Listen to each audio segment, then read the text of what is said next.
Um, Okay, so yeah, so let's if you're comfortable, talk to me about that. So from what my understanding is, it was like a domestic terrorism related sort of thing involving like a environmental type of group or organization. yeah, like the environmental anarchists. Okay. And And so was the information from the get-go that they had this plan to bomb the DNC, or was that something that kind of eventuated over time? they had information that was bombing. They didn't have specifics, but that yes, the group was planning Yeah. on doing a bombing at the DNC. So first thing, like I start going to a meeting and I'm watching YouTube videos like nonstop to try to learn the thinking process, the lifestyle, everything. Because I know nothing about this. Like this, I'm going in blind. Yeah. I don't even know what I'm supposed to wear, what I'm supposed to be like, any of it. Yeah. So I started trying to just learn their philosophy, their Mm-hmm. everything that way. And obviously a very different mindset to your previous UC infiltration type of work. Yeah, I definitely went the wrong way. I went from being a billionaire to somebody that's now got no money. You lead the wrong trajectory. It On was the like, should have been sidewalk. like this. And it was like, Keep in mind, this is also during the time of, and now I forget what the movement was called, where everybody was sleeping outside on these Occupy. oh, Occupy Uh, Wall Street? That one? yes, so Yeah. that whole so they're all part of this. Okay. But now I'm sleeping outside with these people all the time too, and sleeping in compounds. I do have an apartment. Every time Yeah. I'm there, I feel like they're over there. Yeah. And But so what I don't know if you can say at what year was this? Was this during like the Obama administration? so In that yes, time? this was coming into 2012 election. Okay. So like I started at it, I think August 2011, the end of August 2011, and wrapped up September sometime 2012. Okay. So that's how that all went. Yeah. But so I went to an environmental meeting, not an underground meeting. That's like anybody can go to. You're above like a Greenpeace, that kind of. It was actually RAN. It was the Rainforest Action Network. Okay. And like everybody always says undercover that you have to be, very not introverted, extroverted, right? You have to be an extreme extrovert. Well, I'm not extroverted. Normally, like if I'm in with people, I'm not extroverted. Yeah. But listening is way more important than talking. Oh yeah. And I think you're right. I think that would be like a really common misconception, because thinking that you have to infiltrate, so you've got to be larger than life, but it's actually like the more like the smaller and kind of not insignificant, but like you got to be able to go under the radar a little bit more. And like you're saying, like pick everything up. There's like little tiny bits of information. And if you're, making a big man of yourself too much, like you're going to miss it, and it could risk your 100%. life. Yep, exactly. Yeah, like a lot of times, if you talk a lot, it means you don't listen very much, and you miss those little clues. Exactly.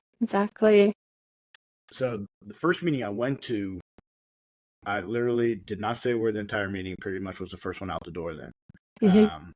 And then went again, and it worked perfectly because the one person then didn't let me leave. Like they wanted to talk to me and figure out what was up.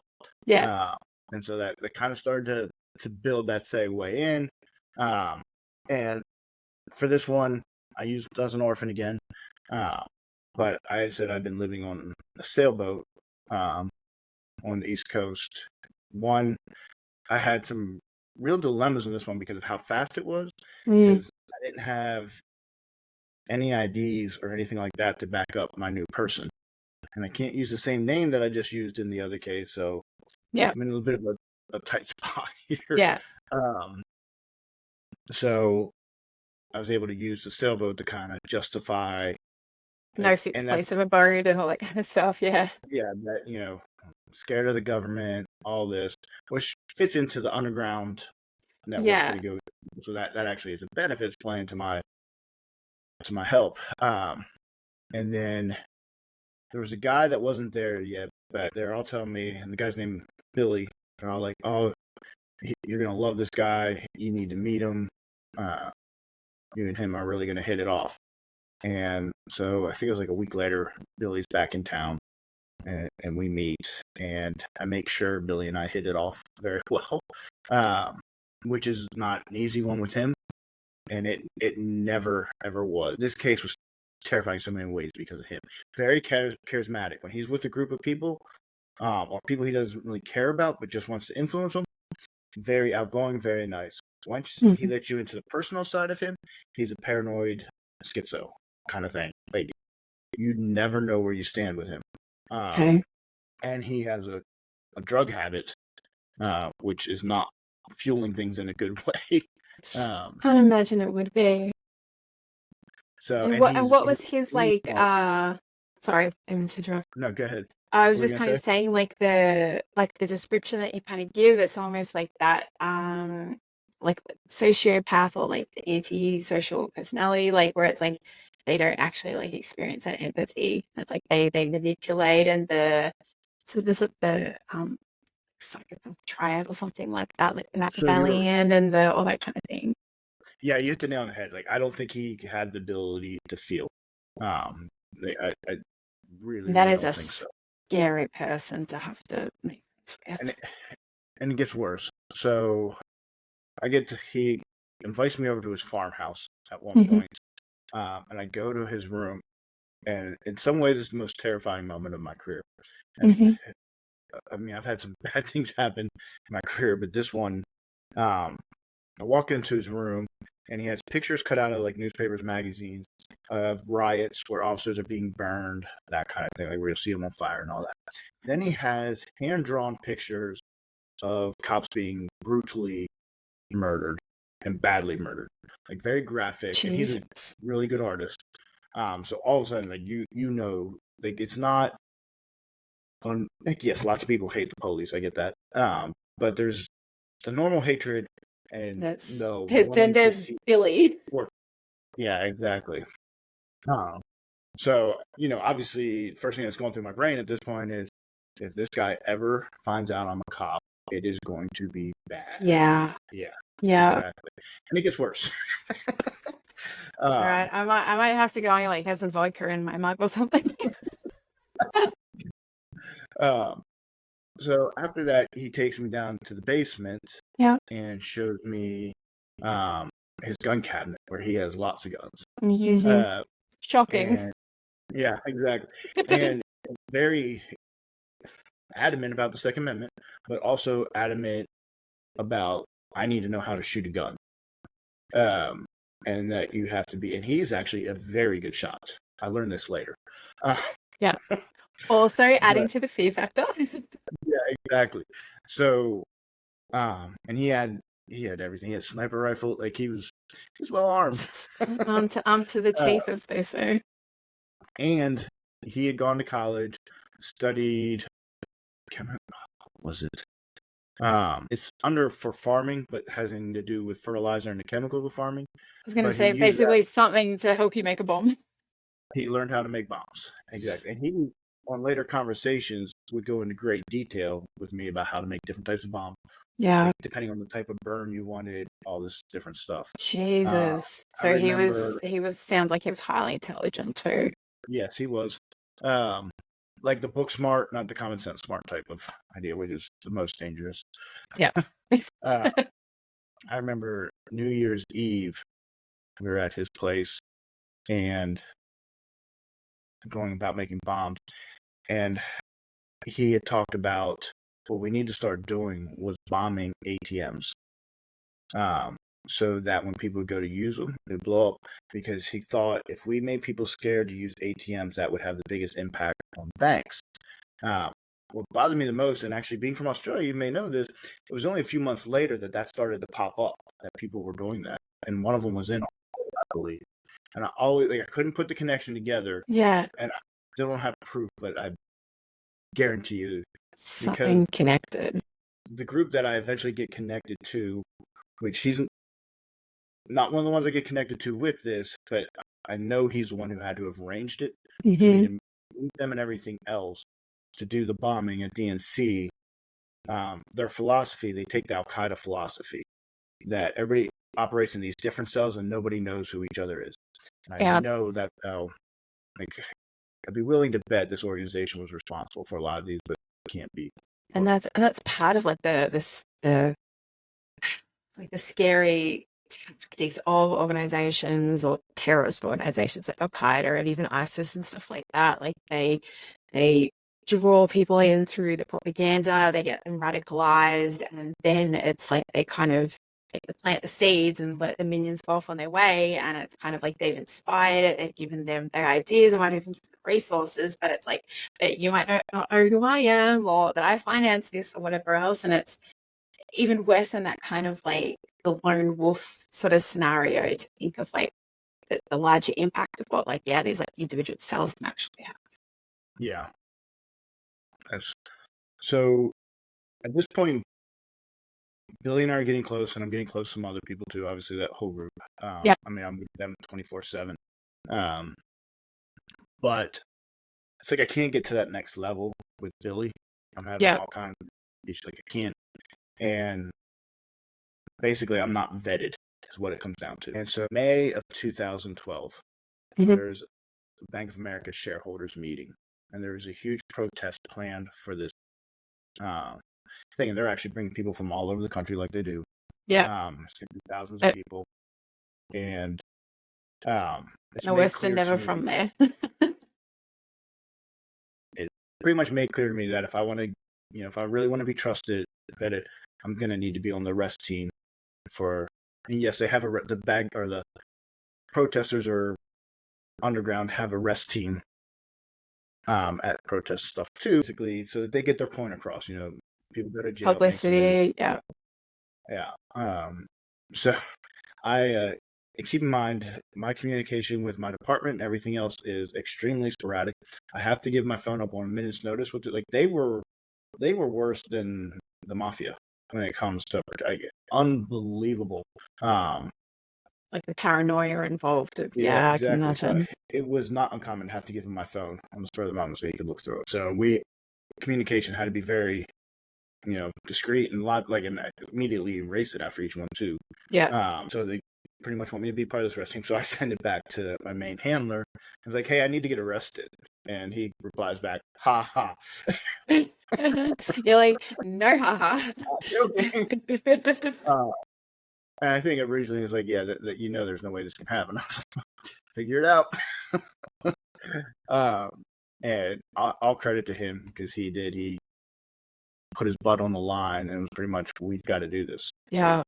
And so talk to me about like who's actually like, or what departments are like. I'm assuming like domestic terrorism, is that FBI, is that ATF? Like who's kind of in charge of you being like inserted like this? So CMPD is involved, FBI is involved, and Secret Service. All three of those are working together. Okay. Secret Service because it's the DNC. Yeah, of course, that makes sense. Yeah. Because actually, side note on this whole thing, which is kind of cool. I told you my brother was a Wilmington police officer. At this point, he was actually Secret Service. No way. And he was in charge of some type of security for the DNC. So he was in charge. I never saw him the whole time he was there. Yeah. But I know he was there. That's crazy. And I guess he didn't know that you were involved at all. He did. After the case was over, he had sent me some pictures that he had because they have surveillance all over the place during this thing. And he was like, I know that bloke.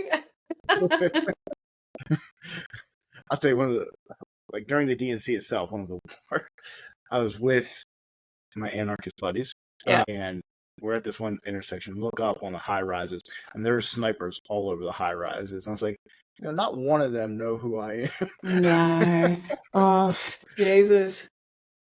Out of control. So were you, like, you're basically saying to your handlers, like, this is going to give me the credibility that I need to really kind of move up. Yeah, I'm either going to stall out right here, and we're not going to know, or this will get me to that next level. Yeah. So my handler, Joel, he gets it done. And it was basically, he knew a couple other of the higher ups in my department knew, and the sheriff himself knew. Nobody in the sheriff's office besides the sheriff, but because the sheriff had to go in and fix the computer to make sure nothing would come up as my real me. Yeah, I tethers, Yeah, exactly. That could have been bad. And then two two other detectives who were with the gang unit knew, and they were super good friends of mine. They told them because they were going to be the ones to actually arrest me. Well, that was the goal. As always, best laid plans. Yeah, exactly, right? So that conversation was about a week out from the protest. And then no more communication about that, basically. No more really communication until the night before the protest. And I was able to break away, and we're sending texts back and forth. Hey, we're going to be planning 6 a.m. We're taking the street right here and blocking it to go up to the thing. Perfect chance. They're expecting us to get arrested from blocking the street there. That's ideal. It's 6 o'clock in the morning. No, Yeah. we won't have the camera crews. Like, I was so ecstatic. I was like, this is perfect. Handlers pass it on. Everybody's in agreement. Yes, this is what we'll do. Perfect. So like I was slept at the compound that night and feeling pretty good. I was like, all right. And then I had also played it out in my head, and I don't know why, that I get arrested tomorrow. I'm going to be able to go home. I can spend a few days at home, see my family, and recoup a little bit. Yeah. So I don't know how I'd gotten that in my head, but I was pretty ecstatic about that. And I think they had told my wife at that point that I was going to get to come home after getting arrested. And so I told you about my best friend, Chris, with the ATF. Yeah. He was kind of the liaison between the department and my wife. She knew I was getting arrested at the shareholders meeting. Okay. He was going to be telling her the steps. Yeah. Let her know that I was okay, that everything was all right. And that best laid plans. So that next day comes around. I hadn't slept at all. And we take the street, 6 o'clock in the morning. And right as we take the street, bike officers come and block us. Which, quick side note for anybody that would like, if you go to my Instagram page, I actually have pictures of some of this. Really? Where we got the street, yeah. So we take the street, they block us, and I'm like, yes, I'm getting ready to go to jail, 6 o'clock in the morning. I'll be out by lunchtime. Life is good. And so it was like 15 minutes that they're blocking us and they're not doing anything. And obviously, time goes on, I'm more and more like, this isn't good. It shouldn't be taking this long. And then, I see them on the radio a little bit. I'm like, something's not right. Then they just turn and move off the street and let us take the street. Oh. So the problem now becomes, I am getting arrested. Like, this is the people that are doing this. We will escalate until I do something worthy of an arrest to them. Like, that is their goal. I have to get arrested. Yep. So I'm like, well, this is on them, whatever happens at this point. And more specifically, like, it needs to look legit. Like, yeah, exactly. I mean, I can't do anything bogus. It has to be what they tell me to do. So we get up to Bank of America. Obviously, they have the front barricaded off, so you can't get there. And then cops lined up all across the inside. And I mean, there are thousands of protesters there, which was a pretty, I guess, any time I've ever been part of a protest, and it was, it's actually kind of cool in some ways, like, because they had the drums there and the music, and well, it's fun. Up until thinking about the part where I had to get arrested. That was yeah. So we're up there, and at this point, I'm just waiting for my orders. And keep in mind, the person that's giving my orders is from the West Coast, and is actually, especially in this community, famous for her work in riots and protests. There's actually been a movie that was made where a lot of it's about her. It's something in Seattle, Battle in Seattle, or something like that. It's about a protest out there. And she was heavily involved. So I'm waiting for her to tell me what I'm going to be doing. And eventually, there's a group of 5 of us, I think it was, maybe less. She kneels us down and says, all right, you got to get across the barricade and get into Bank of America. That's what I want you to do. Ah, crap. And like, I see where the 2 people that were assigned to arrest me, my 2 friends, because they've tried to kind of stay not right on top of me, to be obvious, but where they'll have Ping access. bombs. And this is where I screwed up. And you know how sometimes your brain just flips on you?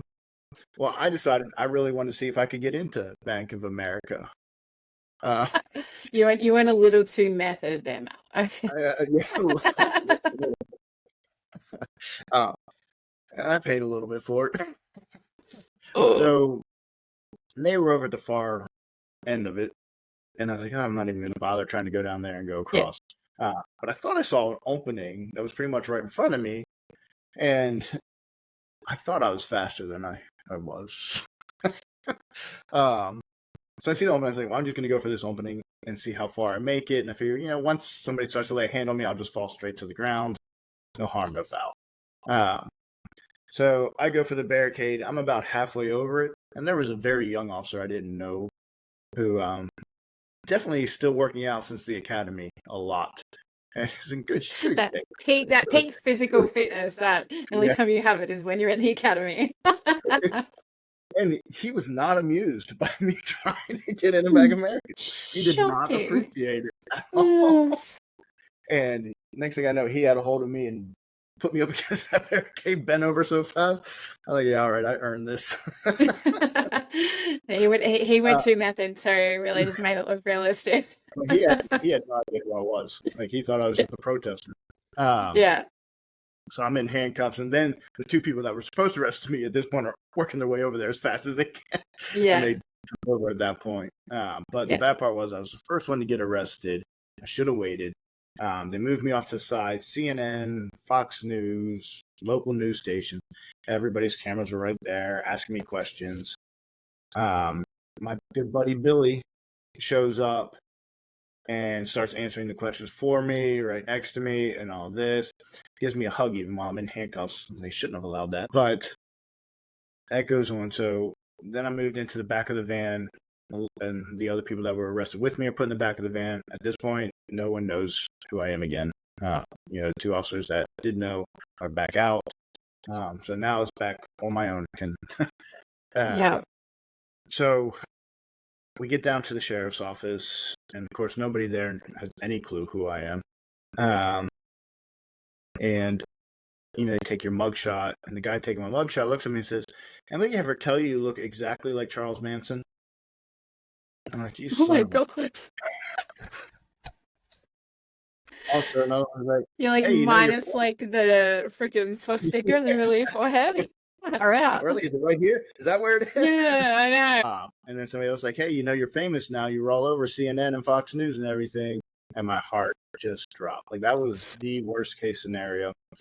Yeah. I know my kids at daycare, my wife, and at this point, it's like, well, what am I going to come out to? Like, is this going to blow my cover? Because I did not need that many people to see me. What was your sort of physical appearance like? Because obviously everyone's mind, if they're watching or listening to this, goes like, Charles Manson, like, bit of a hairy mofo. Like, I'm sure you were probably a little bit more clean shaven in your previous job. Were you like that kind of scruffy look going that kind of helped a little bit at least? Yeah, so it's funny. In the first case, I always looked decent. This case, yes, I had the beard, long hair. It doesn't. We can when I post this episode, I can pop a photo up if you're happy to do me one, so people get an idea. Actually, if you go to Instagram, there's one on there. Oh, Instagram great! All right, cool. Yeah. On it, so. Feel free. Awesome. But yeah, so I had long hair or longer hair, probably about somewhere around down to here. Beard. So yeah, I mean, I fit it. I get it. He wasn't wrong.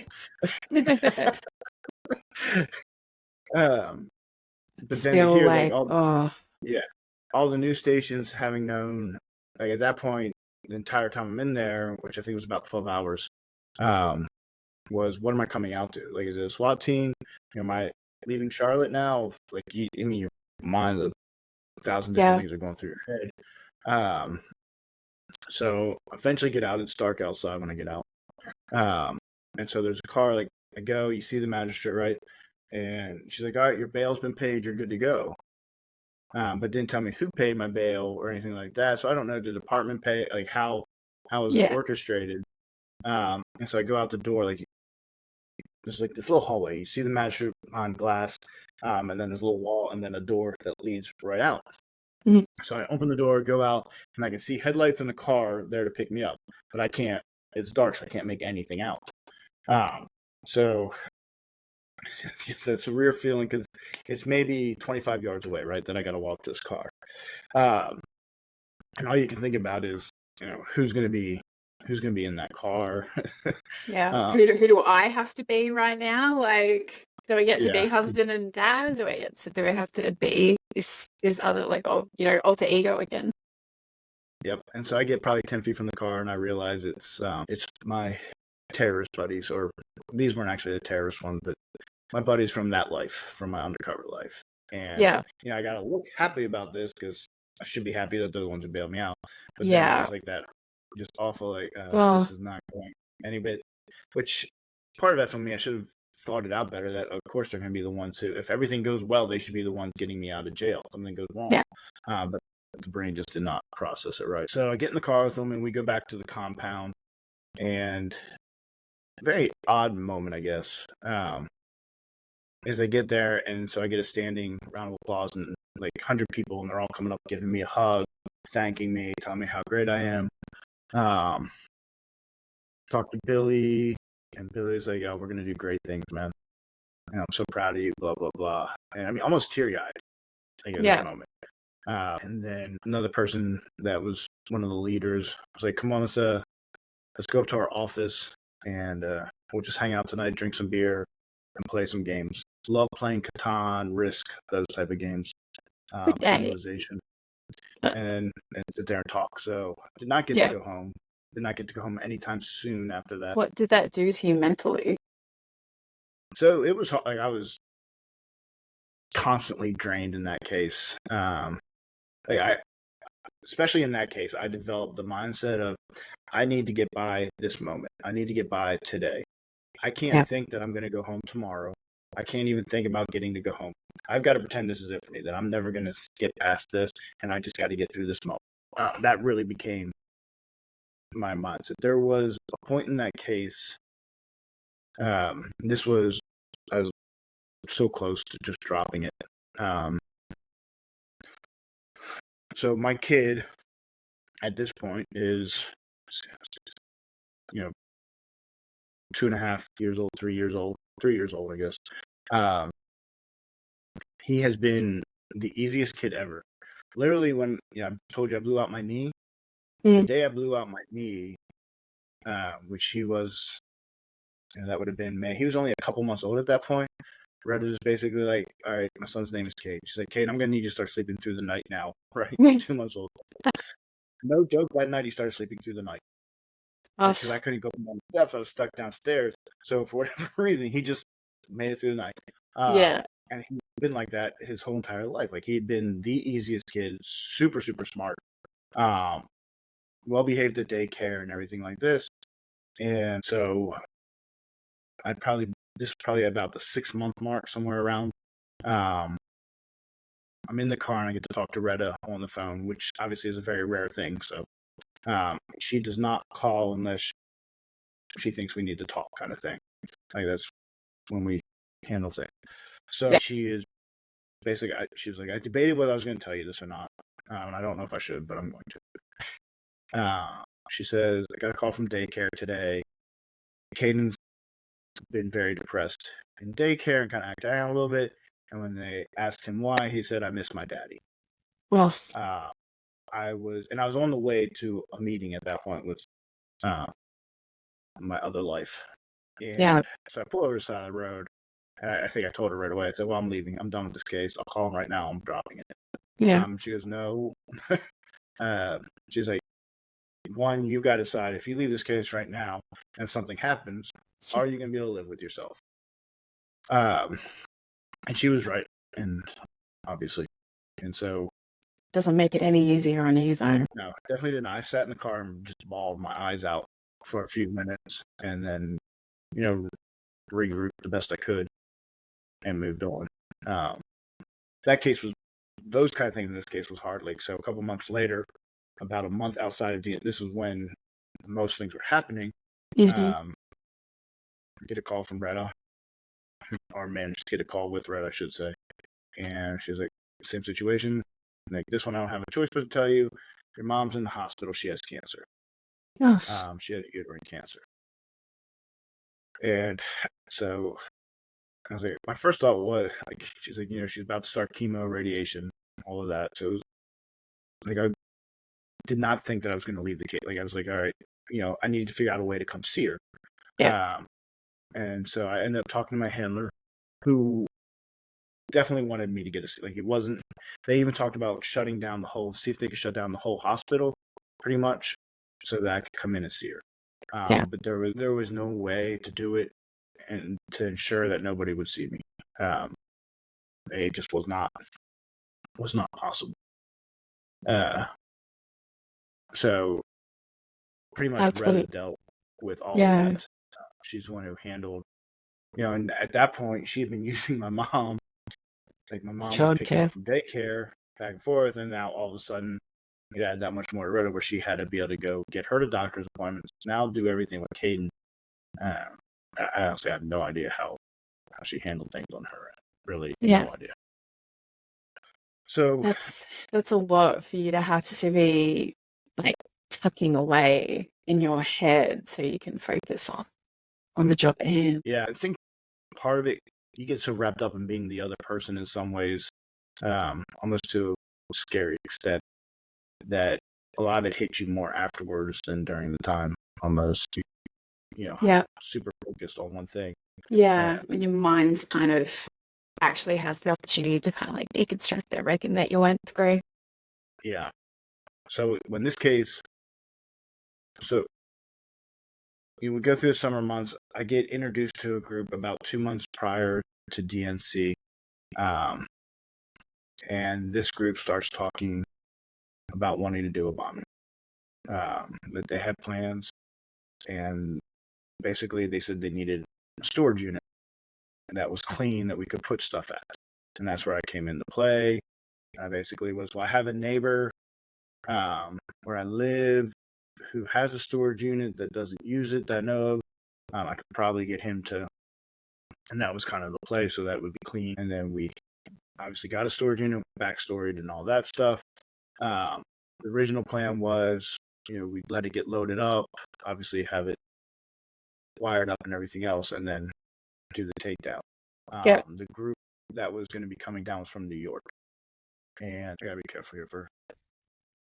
So we also, at this point, start putting it where police are all over us at all times, markings, visibly noticeable that every movement we make, to the point where we're complaining about it, and we're meeting and saying, obviously somebody's a rat, not us, but somebody close to us is a rat. Like, we thought this group of 4 of us, definitely not any of us. We're too close. It couldn't be us. I couldn't agree more. I was completely on board with their thing.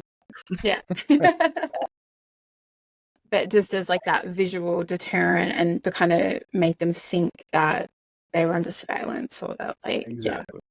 So eventually the decision is made to call the group from New York and not have them come. That it would never happen. It's way too risky. We can't even get free to do anything. It's just not worth it. So that kind of put that all on the back burner.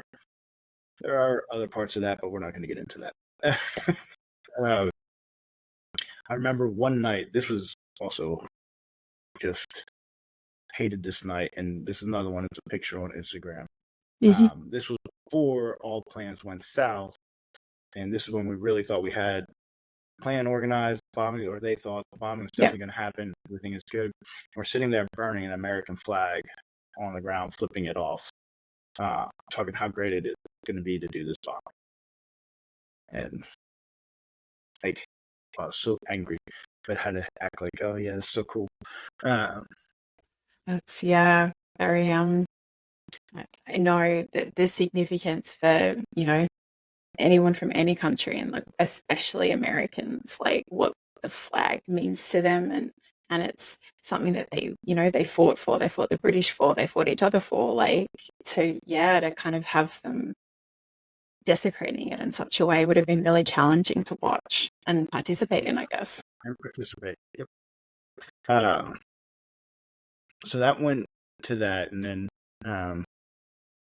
for like when that ended, DNC was still going on. Like this was they bailed on the idea a few days prior to like pretty much the big start of DNC, and I thought at that Okay. point when they bailed, I was going to get to go home.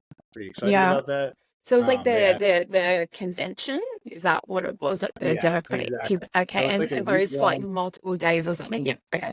Yeah, and it's huge. Very, very big event.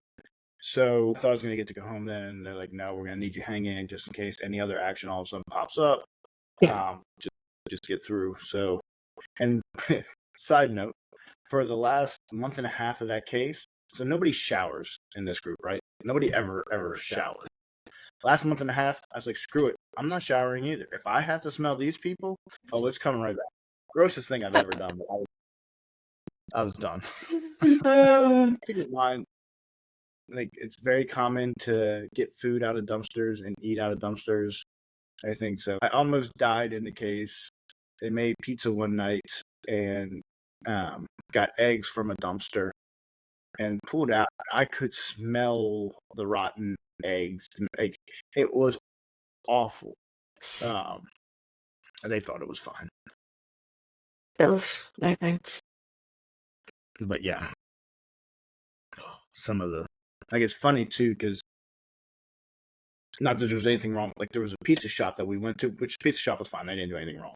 Yeah. But it was just a place we hung out, and they always put egg on top of pizza. Like that was the big thing there. First couple times I ate it, I was like, "Oh, this is pretty good." I was shocked. I can't eat it now. I bet. Like all the memories and everything like that, it immediately made me. Yeah. Yeah. It was funny. So when I was undercover, some of the people had a cat that needed adopted, and they thought I needed a cat to help, since I was alone and all. So I ended up having a cat, a UC cat, during this case. And I thought I was going to keep the cat after the case. I was like, I like cats. I don't have an issue. I couldn't do it. I ended up having to give it to a farmer just because mentally it was playing with me. It's just, too much. Too much association. Yep. Yeah, that makes sense. Right, So yeah, the convention started, and their initial kind of plans to bring these people in from New York has kind of like it's faltered. halted. Yeah. Matter of fact, proud to say that like this was out of all the conventions ever, this was probably the most peaceful. Like everything failed. Apparently, the police kept getting tipped off on everything. It's the weirdest thing. Crazy. So Was DNC is there? ending. Sorry, no, I Go was ahead. just gonna ask, like, was there like a concern from your end in terms of them because they were getting like so paranoid and thinking there was like a rat amongst the ranks or like the lower ranks? Like, were you concerned at any point that they were kind of throwing out misinformation to then see where it got to like find out who the source was? And it was luckily I was involved in any decision to throw out misinformation, so it kind of helped. There you go. All right. You were in the right room. Yeah, exactly. Thank goodness. Yeah. And so the only thing that almost got me, this was, before they had decided to turn away from the bombing, I thought everything was going to go downhill in a hurry because Billy, the department made the decision to go ahead and arrest Billy on a traffic charge. Like they As basically in got him trafficking or like driving traffic charge? traffic for DWLR for driving with a revoked driver's license. And it was bad. Like so, basically, it was in a parking lot, and he had one tire hit the main road, and that's what they got. Like I had no knowledge they were going to do this or anything about it. This came from higher ups, and basically trying to thwart what they were doing. Yeah, exactly. Or to scare him, because keep in mind what bothered me most was Billy had no part of this. Like, yes, I know Billy's the reason I got introduced to these people, but because Billy lives in Charlotte, he was not going to be any part of this. Like that's kind of the operating rule. is they don't want it to be anybody from Charlotte. So Okay. that was why Billy was excluded. Even though, again, I believe he had intimate knowledge and is the one who set us up. But so they arrest Billy. I immediately get a call from people at the compound where they arrested him at. Hey, Billy's being arrested. Be careful. Something's going on. So not a problem. I find a way to break free. Immediately, I'm calling and saying, what the hell? Yeah.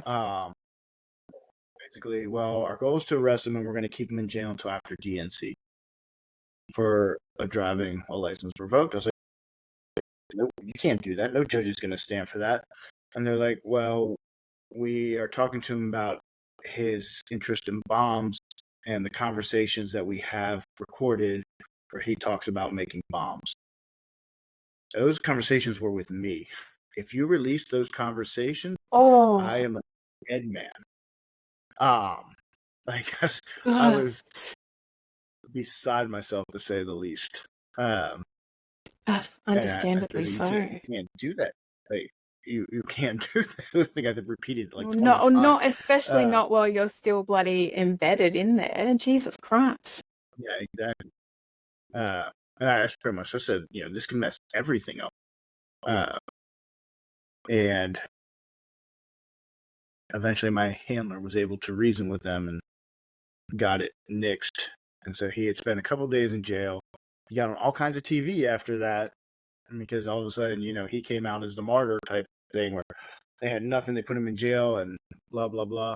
He was also on the no-fly list because of me. So this stuff came out, but they didn't give me up in the process. Yeah. But I remember I picked him up from jail and took him home and gave him a hug. So we were good. But so all that happens, DNC goes off, no hitches. Besides, I'm so mentally and physically exhausted at this point, it's unreal.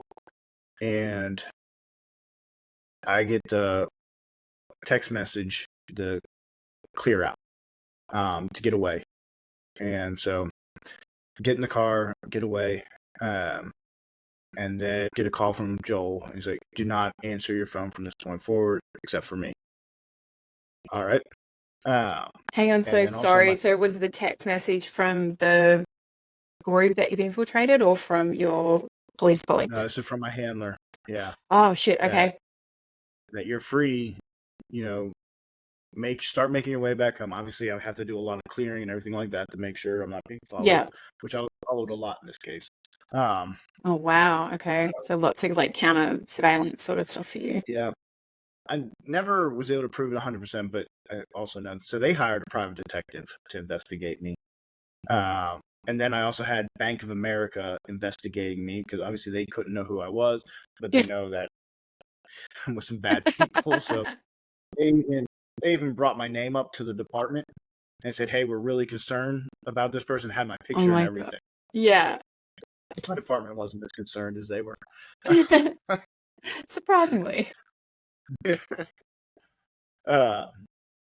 So anyway, Joel tells me that, and then all of a sudden my phone starts blowing up from all my people. First one being Billy.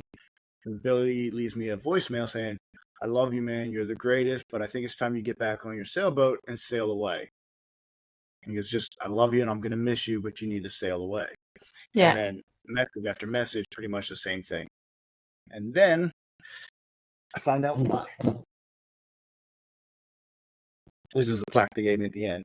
This was what they used to get me out.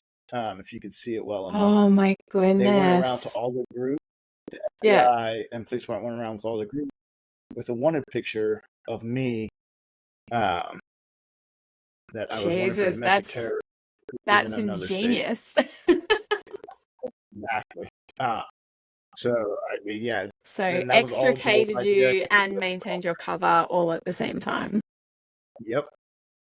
And again, Joel deserves all credit. That was completely his idea. Yeah. And it worked beautifully.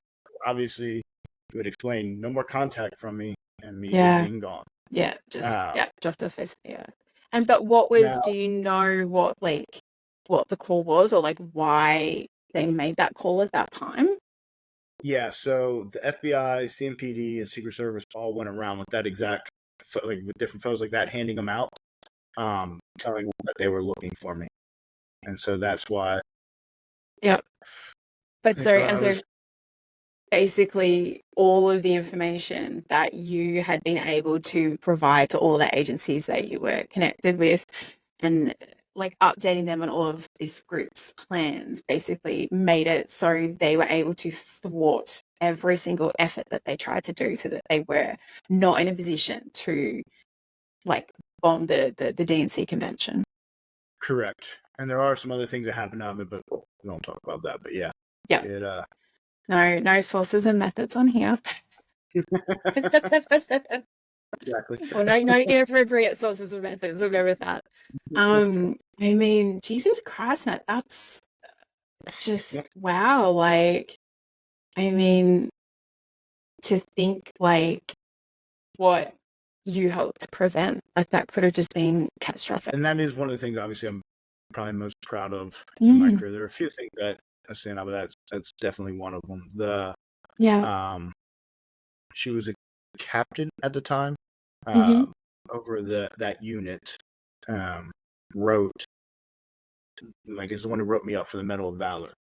And what she wrote was, like, I mean, when I got the award, and I didn't know I was getting it ahead of time or anything. Oh, that would have It made me been. cry. Like, I when they bet. said my name to come up and get the award, I went over to her and gave her a hug. Just, one to be acknowledged like that. Yeah, It was pretty special. very, very nice. Yeah. Oh my goodness. And I mean, I'm sure that that's obviously not something that they award many people either. No, that's the nice thing. That's obviously a very hard one to get. So Yeah. Yeah. So okay, so you're extricated from, that crazy world. And obviously get to sort of go back to the life of Matt Pitcher. Like tell me what that was like in terms of like the adjustment factor, not only to your private life, but going back to being like a quote unquote normal cop after that. Like, where do you even begin? So it was not easy, obviously. Besides showering, it's So like high on it's that funny. list. So I literally, I pull up to the driveway at my house, and I sat in my car for a minute. I don't even know how to explain like your thought process. Like, part of you doesn't believe it's over. Yeah. I don't know. And then, like, and technically, it feels like it's been 3 years because of both cases, right? That Yeah. mine just was not around that much, and it was actually hard walking through the front door. As dumb as that sounds. No, it doesn't sound dumb at all. Complete overwhelm, like, would make sense. But I had text my wife too that hey, I'm about to come inside. Don't get near me. I'm going straight up to the shower. I'll be out in 20 hours. Oh, And I did. I think I was in the shower for over an hour. yeah. And then shaved, um, and then got very, very sick. I think my body was shutting down at that. Like I was on complete exhaustion at that point and Yeah. mentally done. So they told me not to come into work for a few days after that. And then I got How called kind into of a meeting. them. Yeah. Well, actually, and I will give them credit. The second case, they did the best they could. They tried to do right by me. Okay. Like, so I got called into a meeting then a few days later, and I go up, and they say, after this meeting, we don't expect to see you again for a month. So that was very nice. And then they said, also, we can't mandate it, but we really, really want you to go see a psychologist, and we have her information, and we've arranged for you to have 15 appointments with her. Oh, okay. So this I'm loving. This sounds, a little more like it should. Yeah. She was awful. But that's Oh a different. no! That's Are not, you that's not on them. serious? Yeah. I mean, So to be sort of debriefing and trying to work with someone who's just come out of what you've come out of, I would think they it's, really need to be a specialized kind of person. and you're exactly right. That was very unfair of me to say she was awful. She was not prepared for my situation. Um, and part of it's on me too, because, and I guarantee you've heard this before, law enforcement is scared to death. You get labeled as PTSD, you lose your job. Yeah. You can't carry a gun, and you're in trouble. That's Yeah. whether it's true or false. That is Yeah. definitely the thought Yeah. process. Yeah. And I'll go into that in a minute. But so they give me a month off. They line me up with that. What else was it? Oh, and they say, where do you want to go? Where do you want to be now? Free kick. And they let me. Yeah, so that was really cool because I went back to DEA to task force with them. Mm-hmm. So I thought that was going to be good mentally, and then I went forward. I had issues, which sucked. But so I take a month off. We actually went to the beach, readjusted, got our family life back to normal. That was one of the greatest moments probably of my life, just because you go from this one atmosphere, and it's like just overwhelming joy to be with your family and all of that. Yeah. And probably just in all its like simplicity, like waking up in your own bed, watching your kid play, like all of just the small things that people can take for granted. And I don't know why. Like, yes, I woke up and wouldn't remember where I was. You go, am I in the apartment? And and it's funny because so in the apartment, if I didn't have other people in the apartment with me, I would sleep under the window in the living room because I thought if people were going to shoot up the apartment, that's actually probably where the bullets wouldn't hit, is right there. It'd be higher and then maybe down or anything like that. So that was kind of my thinking. So I remember I'd wake up a couple of times and feel if I was beside the window or not. Yeah. It's weird stuff. But, some of the mental health stuff, like when I first got out, didn't set in yet. So that was kind of what was nice. Like I didn't have some of the issues that I developed a little bit later on. Yeah. So I really was focused on the family during that. And then I went and saw the psychologist for the first time. And first meeting with her, well, why are you here? Tell me about how you feel. Is there anything you think you're suffering from? And I tried to be honest at first, and I was like, I do feel I'm having trouble with paranoia. It's gotten kind of bad. And she goes, well, why do you think that is? And I said, well, I've worked these 2 deep cover cases, and there's a lot of people still out and about that if they ever knew who I was, that they would not want me alive. And her response was, well, it sounds like you should be paranoid. And it's like, all right, well, I guess there's no into this. And that one comment just ended it for me. Yeah, you're like, you've lost me there. Yeah, exactly. And I remember a couple sessions later, she asked me to bring my wife in, bring Retta in. And I prepped Retta ahead of time before going in. I was like, obviously if we have things we got to work out, we'll work it out. But we got to be real careful. This is where, if she thinks I have PTSD or anything like that, that's my job. So, if you can, keep it together while we're there. And then she cried within 5 seconds of being in there. She's totally fake.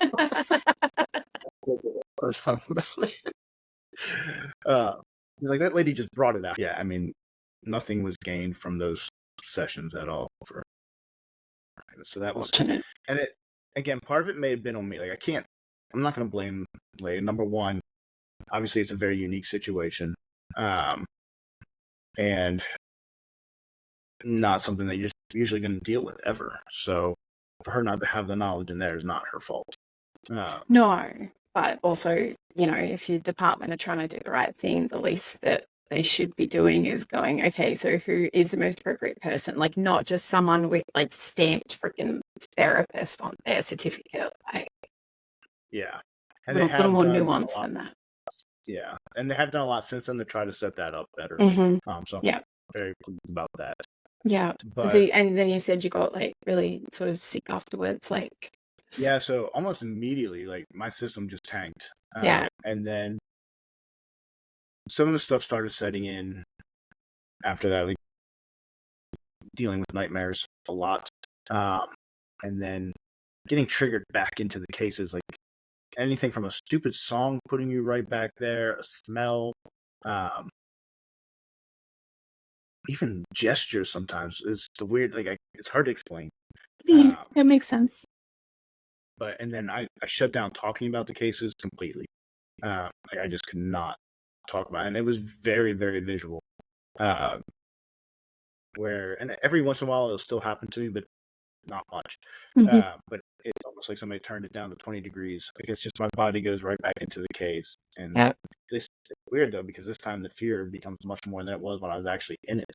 I think my teeth will start to chatter, and I'll shake. It's just very. But again, though, when you were in it, you knew that your life was on the line. So you're actually, I guess, having the ability to respond physiologically in a natural way that you had to like deny yourself when you were in front of them. I assume something's got to be adrenaline dumping, kind of keeps it a little even keel. Would be a guess. I have no idea, but you're absolutely right. Yeah. So I went about a month and a half afterwards. I went for my yearly physical with my primary care, and I'd always had fine blood pressure, no issues whatsoever, decent shape, and I'm still in decent shape. Which took my blood pressure. It was like 200 over 110, 115, which is obviously beyond horrendous. And shocked her, and she was like, "What the hell are you doing?" Yeah. I don't know. And so I got put on medication, and I could never. We could get it down to 150s, 140s over the 90s, and that's the best we could get it, which is not great, but at least that's livable. And it's funny because it was like that up until I had to retire. But then things leading up to my retirement. So part of the issue then, so I went to the DEA task force HIDA, which is what I always enjoyed that, right? Working that kind of case and still doing some undercover work and all that. I did not get the fulfillment out of it anymore. It's like I couldn't get grounded. Like I was constantly living back in those other cases. Couldn't get away from it and wasn't finding satisfaction in the work anymore. But it's like law enforcement's all I know. So I think I probably should have left after the second case. In all reality, like I was mentally exhausted. Obviously, I was averaging 1 to 2 hours of sleep a night. I mean, I was headed down obviously an extremely bad road. And as well, like you've spent like the majority of 3 years in states of, paranoia, hypervigilance, like your cortisol levels would have just been jacked for like such an extended period of time. And then that has like those health and the physiological like implications, like you're saying, with your blood pressure, not being able to sleep, and can, hazard a guess, like some, significant traumas going on there for you, with you're getting the flashbacks and the nightmares and everything like that. Like you put yourself through a hell of a lot to do what you did. Yeah, and man, you don't realize it so much at the time either. It catches up to you later, and that's funny because like even with patrol, I didn't have the most normal patrol career either. And it's funny how things at the time don't bother you as much, right? Like I always have told Retta, I had a 3-year-old that was killed in a drive-by shooting when I was on patrol that I responded to, and you go and you handle things, and I always called it robot mode. Like there's no emotion when you're handling it at all. You just get A, B, and C done. Like that's what your brain focuses on, and then later, all of a sudden, it's like, holy shit, Is that professional compartmentalization or not like desensitization, but in order to do our jobs? Yeah, that there has to be a certain level of it, but you need to know how to switch back into it and process it. Otherwise it gets stuck and gets leads to passed. all kinds of Yeah, traumas. and that's where I went wrong. I did not. Yeah. And so, the end of 2014, October 2014, I had to leave Charlotte. The first case, undercover case, had ended. I had gotten word. Like I was burned at that point with that case. Okay. I had gotten word that certain people wanted me gone, either physically or dead. Like they did not want me in Charlotte anymore, and these were people that definitely had significant power over my life. Like, is in from the criminal world or from? Well, let's put it this way. So the day after the mayor was arrested, I was called in to do a P test for the first time in my career since being hired. A couple of days after that, I was called in to do a P test again. And a couple of days after that, I was called in to do a P test again. So the Unfortunately, I didn't mayor had fail some any of those P friends tests. on the department. The mayor happened to be in the mayor's office at the time of his arrest, happened to be the chief of police. The chief of police was informed by the FBI that this was my case and my doing. Ah, When I had finished my part in the case, my sergeant and I met with the FBI, and they said, "You know how many awards you're going to get for this and everything else?" And I said, "I don't want anything." I said, "If I have to testify for court as yeah. my job, I will do it." I Yeah. said, "But this is federal. Most time it doesn't go to court." Really? I said, "If I don't have to be discovered, nobody can know it was me. This will be really, Yeah. really bad for me if it comes out." And so that was Jesus. forgotten about when the mayor was arrested. Once. So I had a close friend. A couple things happened. So there was that. Then the second case, all of a sudden there was a post on Facebook referencing my UC name that, oh, this isn't a real person. This was an agent. So that means if we kill them, it's not killing a real person, right? Because they don't actually exist. So obviously, So both your and come to identities find got. out, somebody from my department supposedly had informed the groups that the undercover was an undercover and not a real person. So I all of a sudden mysteriously gotten dimed out in that case too. A few years later. Christ. I had a very close friend who was high up in my department who basically said, "Somebody's wanting you gone, and if you're not gone, it could get violent." So, I mean, there's that point, organizational betrayal, and then there's fucking that. yeah, it kind of sucked. So we originally looked at moving to the islands. We looked at the islands and thought about that, but then did a bunch of reading in a very short amount of time. And you basically have to send your kid to private school. It's not well received to send them to public school. Okay. So private school prices are through the roof. So I was like, all right, that's not really that much of an option. Yeah. So I happened to have a friend down in the Keys. Or I didn't have a friend, actually. It was more, well, he was my friend too, but he was more my brother's friend. He's in his grade. My brother said, why don't you reach out to him? I think he's down there. So I found him on Facebook, a message, and he helped me out tremendously. Yeah.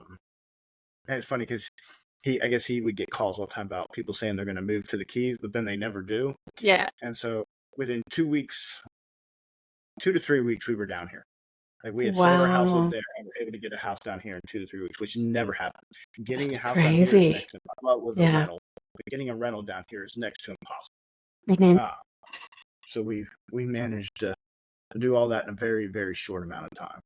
And was there, even though obviously like the circumstances from which you were forced to leave were fucking awful, like was there a part of you that kind of experienced any kind of like relief, just going like there's like a separation from everything that kind of went on there? I can step back now. Yeah, totally. Because so even after the cases, like couldn't go outside. I've had issues with that down. Like I've gotten much better now. But up there, also for good reason. I couldn't go out in public a lot because obviously there were still a lot of people out, no matter what, that would recognize me as somebody I wasn't. Like after the case one time, and we had gone out to eat with friends of ours, not in the city, outside of the city, or actually the case may have still been going on because it may have been on a break. I may be wrong, or it may have been between the two cases. But anyway, we go out to eat, and I see someone walk in that would know immediately, and that could really be a bad situation. So I had to sneak out and basically sit in the car until they all finished eating. Oh, Jesus. So that's and I never ever would go to a mall. Yeah. I just had to limit my outdoor contact at all. Yeah. So moving down here, there was definitely, I don't have to worry about that. That, and everywhere you drive or anything like that, you're always like, oh, I worked a dead body. Oh, I did a drug deal there. Yeah. Yeah. That kind of thing. So getting away from that. Of course, then we moved down here, and I said I was going to 10 bar, right? That I was not going to go baback into law enforcement. So then I get here, and the first thing I do is go back into law enforcement. Oh dear. So I did that until I knew I was majorly going downhill at this point, mental health wise. Yeah. But you kind of, you keep telling yourself things will get better. You'll do better. And I got into a point even where everything I did, I pictured the worst case scenario. We'd be doing something stupid like driving to school, and I'm picturing all the bad things that can happen between us getting to school, grocery store, picturing all these bad, like every single thing. It was like the catastrophizing type mentality. Yeah. So in May of 2022, I'd gotten COVID. Immediately following COVID, I got shingles, and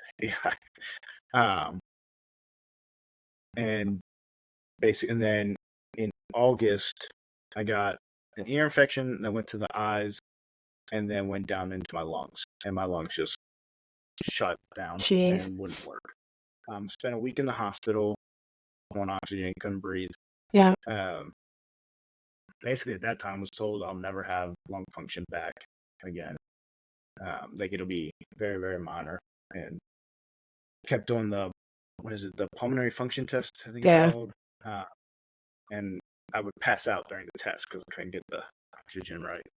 I had a sleep test done, and my oxygen levels at night. First of all, I would sleep less than an hour. My oxygen levels, though, would stay in the 60s, which is very low. Yeah. So by December, it was obvious. It appeared obvious that I wouldn't be able to do law enforcement anymore. That was over. So I retired then, and then starting about March, I started to see that following March. I started to see March of 2023. Mm-hmm. I started to recover some. My workouts were actually going better. Mm-hmm. And also one of the things that also started to help too is I started doing the podcast just before that. Mm-hmm. And there was actually a slow progression on the way up helping me just by having done the podcast, forcing myself to talk about them. And then also getting the response back from the public that was actually encouraging and not, you piece of crap. Actually was helped in a way that I never would have guessed. But so starting in March, and I also during this time I went and talked to somebody. Actually, it was a phone call because of where I live or Zoom. But what brought you to that point to go? All right, it's time. I knew I was in trouble. Like at that point, with the lack of sleep, I literally couldn't even walk 200 yards, and no explanation as to why. And I didn't want to believe things were, if things were going to continue on that track, I was going to be dead pretty soon. There's just no way around it. Yeah. So I either had to just accept that my lungs were going to fail me, and the doctor had told me that I had zero immune. Like I had anything that was going to come around, I was going to get. Like I just had no immune system and couldn't figure out why. And part of it was because you don't talk about that end of things with a doctor, so they don't know that. And I don't know if the doctors are necessarily trained to even think about that side. Yeah. But after all this, I can say now it was 100% mental health. Yeah. Like between the not sleeping and you can't live in a constant state of paranoia and picturing the worst constantly. Like there's no way you can do it. Well, as well as sleep is actually something that your body needs. Like if you do not sleep, you will die. Like it's how your memories get put from like short-term into long-term memory. It's how your body heals itself. It's all of the things. And if you're just in that constant state of like, chronically fatigued from sleeping maybe an hour a night, like your body just sounds like it was ready to shut down on you. Yeah, it definitely was, no question about it.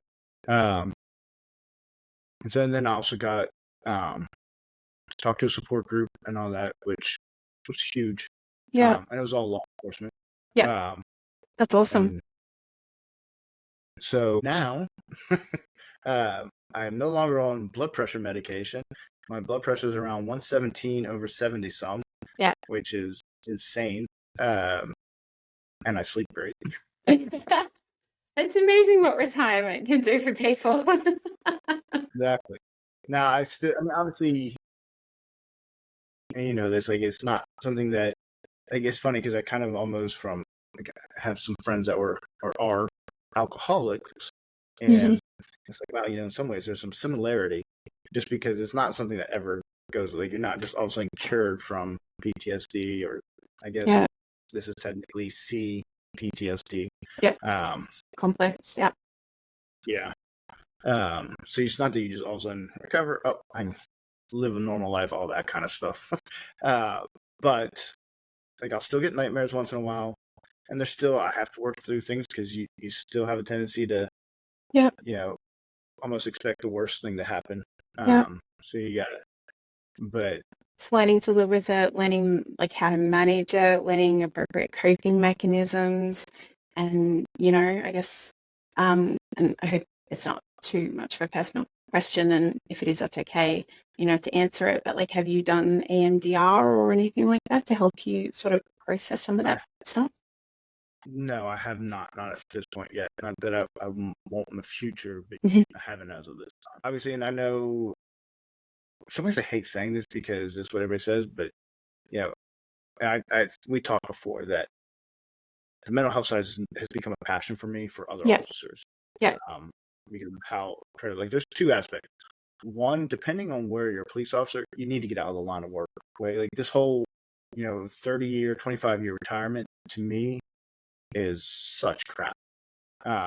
It's not sustainable anymore. No, not even a little bit. So I want to be an advocate, obviously, for that.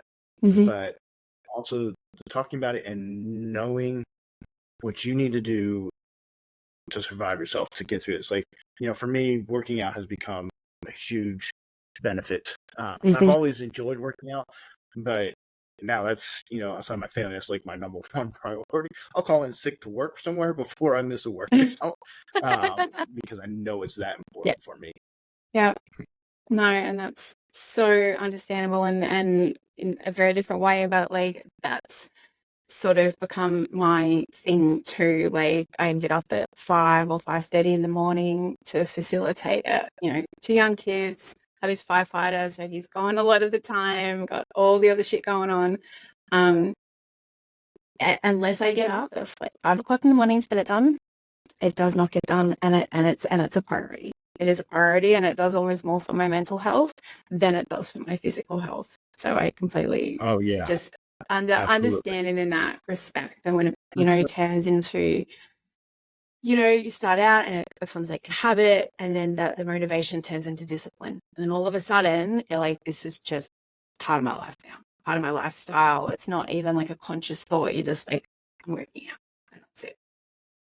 Yep, 100%. So. Yeah. And I'm like a cranky bitch if I couldn't do a workout in the morning.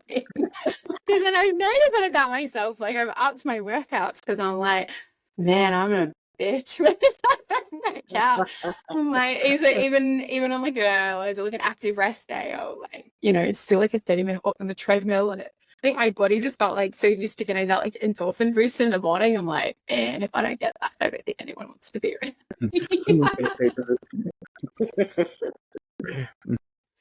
Oh my goodness. But so you've obviously, like, with your workouts, all that kind of thing, and then it's like really like the some like the talk therapy or like whatever modality your therapist works within, and then like the law enforcement support group.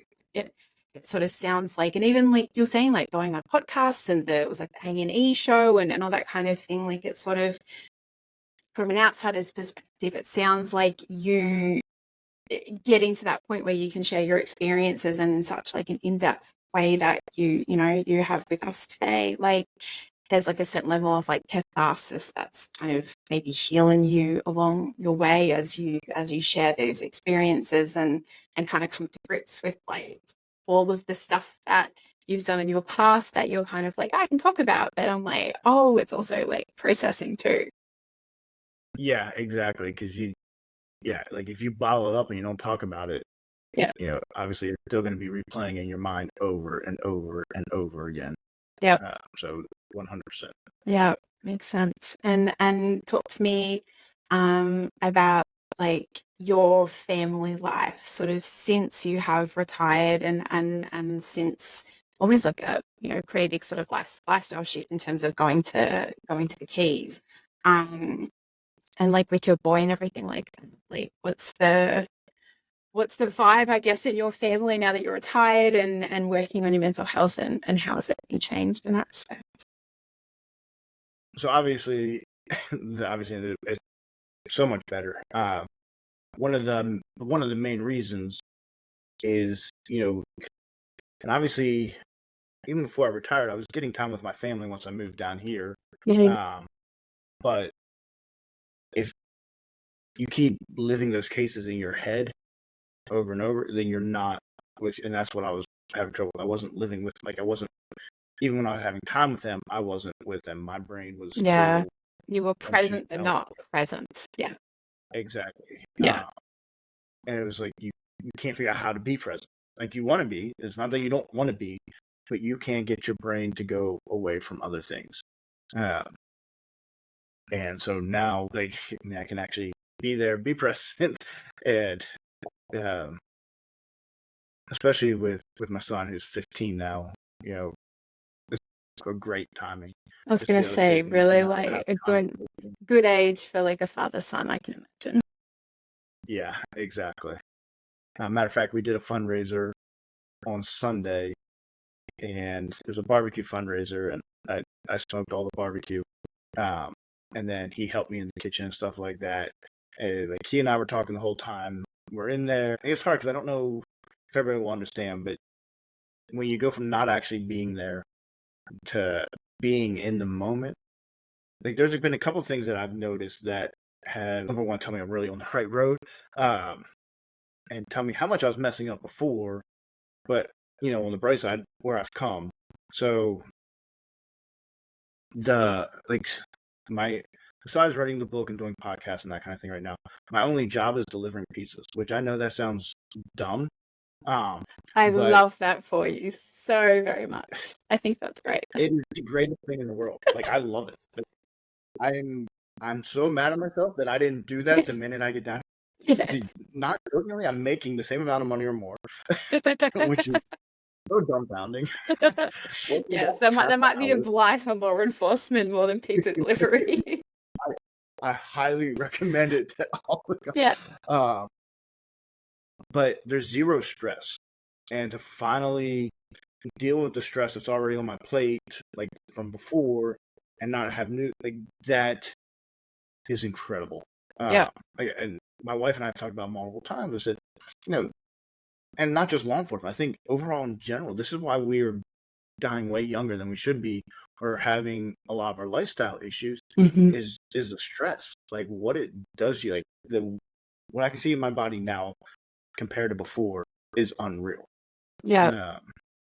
No, and we had Matt and I had a conversation the other day, just sort of organizing this recording, and he was telling me about his pizza delivery, and it resonated because my hubby's a firefighter. He's been on the job for 22 years now, and he's a captain and often upgraded to deputy. So there's that level of you got to be fucking on and making all the decisions and all that kind of thing. And I told him, how you are now delivering pizzas, and he was just like, fuck yes. Like we talk about like, when, or if we move to Australia one day, like after he retires, he just wants to do something that is like so completely inconsequential, like no stress, no one has like the propensity to die, and like literally all you have to make sure is that like this person gets their pizza from that place, and what just this like simple joy like there is in just doing something like that after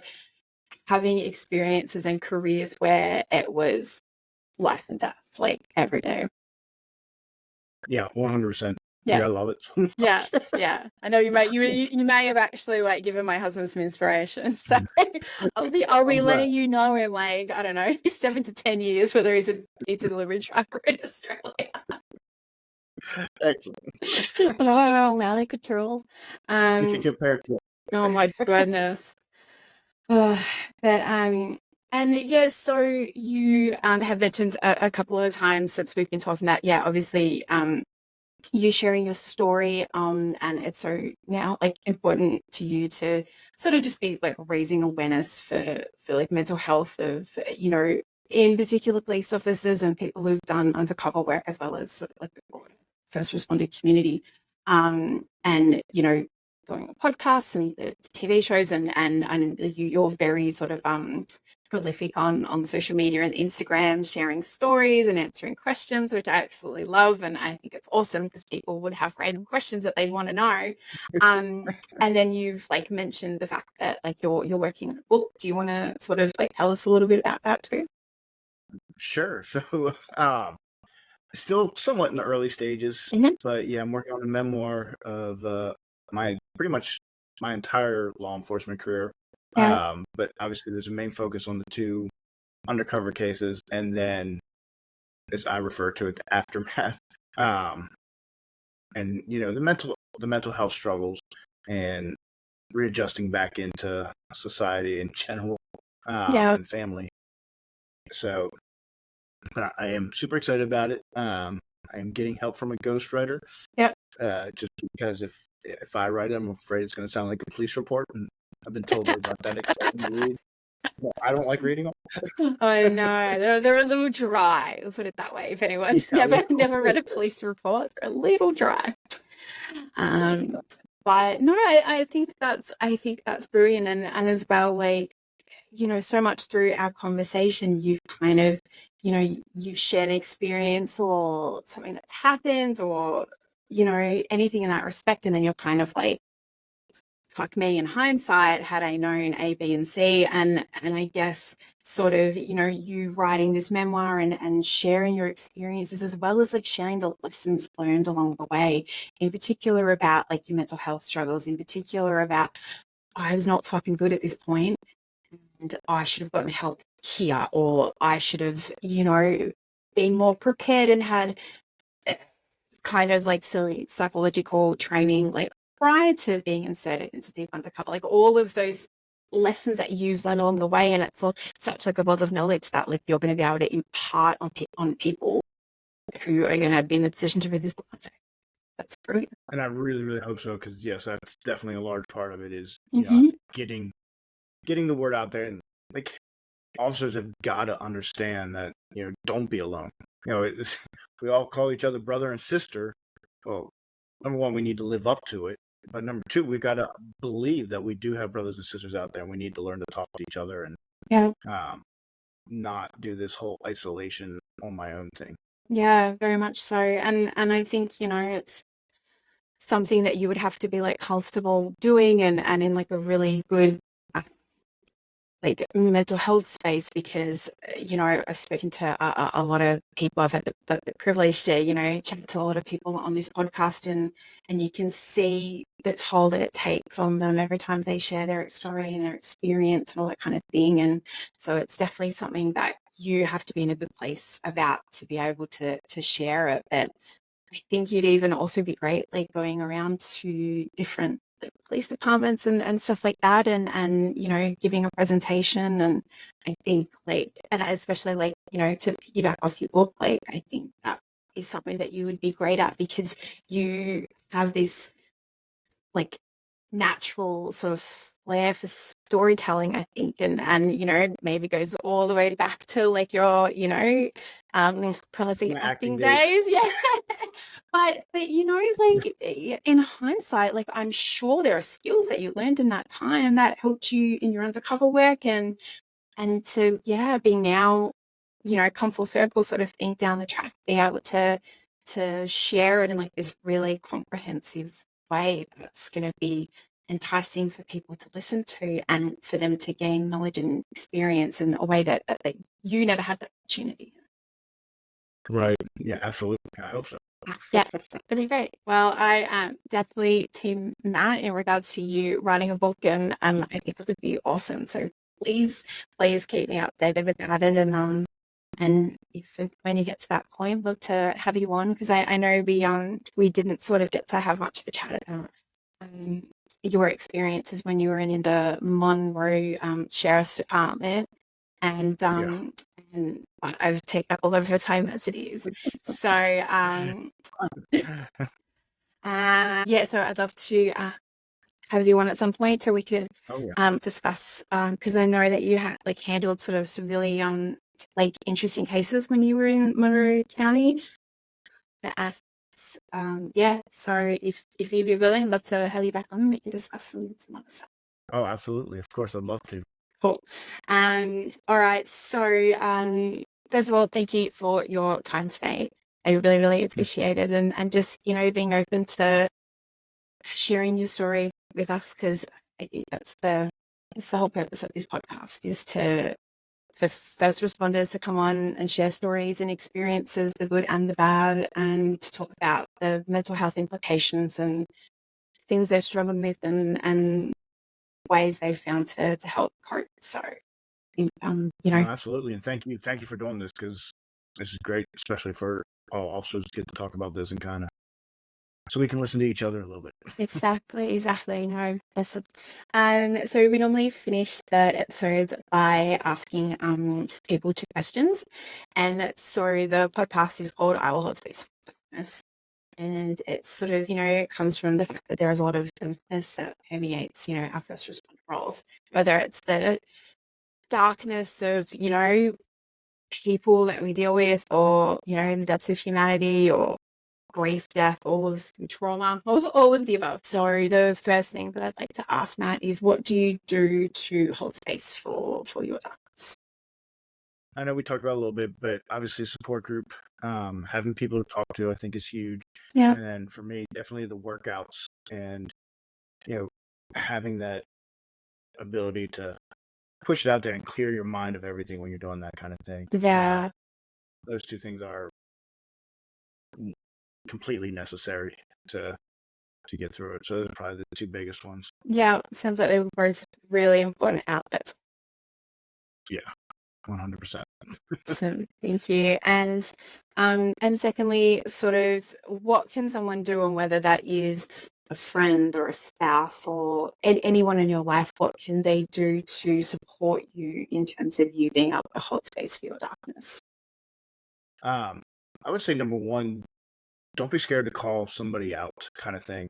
Not in a bad way. I don't mean like, oh, you stop that kind of thing. Yeah. But I think we all start to see signs in other people, or in our friends, our close, you know, our loved ones. When things aren't going right, you know, we all talk about the symptoms. Whether, you know, a big one for me is the disassociating myself. Like when you go to that bad place where you push everybody out. So we see these signs. You can't be scared to call the person out on the signs and just get them to open up, or see someone, or even the fact that somebody, like, they know that somebody else is seeing it, may be enough to get them to kind of say, okay, let me take a step back and figure this out a little bit. Yeah. So I think that's one of the big ones. And then I think you'll hear me say it time and again, getting them to get into like a support group, and I call them support groups, but just a group where they can talk and feel open talking, whatever that may be. But those are 2 of the biggest things.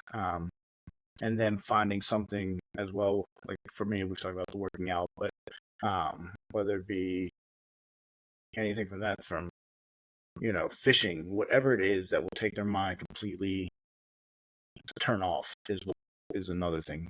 Help them find that.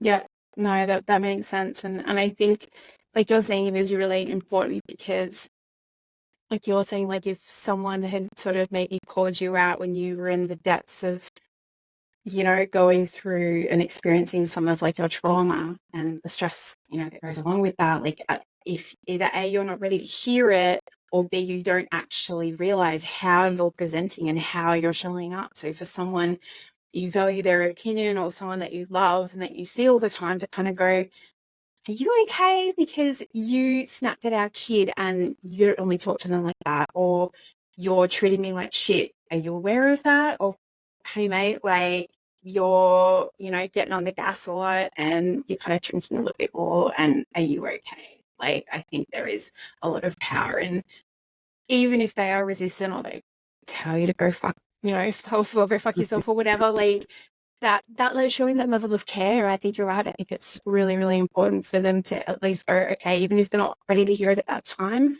that's going to be the back of the head to go, okay, like I know that person's like seeing that I'm not right, and that's someone that I can go to for help. Yeah, I am ready. 100%. Absolutely. Yeah. All right, Matt, we are going to wrap it up here. Thank you so very much for your time and being so open and sharing all of your experiences and the psychological impact that it's had. And I really wish you well with your book writing and your continued recovery and coping and just living with, with the complex PTSD. I wish you all the best. Thank you. Thank you very much. I appreciate it. Cheers. All right. This has been another episode of I Will Hold Space for Your Darkness, a first responder mental health podcast. I've been your host, Erin Jane. And as always, let me listen in a way you've never been heard. Cheers.